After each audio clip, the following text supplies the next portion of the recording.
Здравейте, Люсо Батери сервис. Продължаваме с ето тази батерия, която беше на колело Fisher, втора част. Съответно, сменили сме BMS-а, индикацията вече няма тук, защото подобен индикатор няма как да поставим абсолютно същия. Сменили сме конектора, за да пасва на новото зарядно, ето това, естествено. 13S, 2 ампера, 48 волта номинално напрежение. Играчка голяма е, защото всичко вътре е направено както трябва и съответно не е предвидено Булгар да го ремонтира. Така че взимаме сега батерията да направим да поставим все пак и да сме сигурни, че работи всичко. Ето го колелото Fisher. Батерията се поставя по този начин. Штрак. Ела сега да видим тук. Включваме.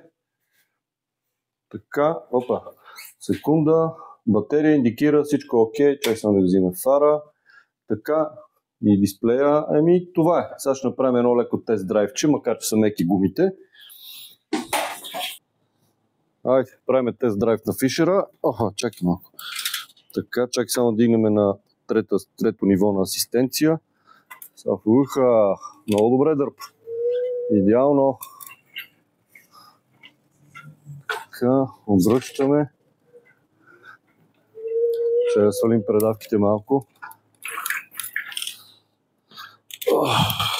Идеална работа. Това е. Готово е колото, ще живее нов живот, докато са здрави батериите. Batteryservice.bg.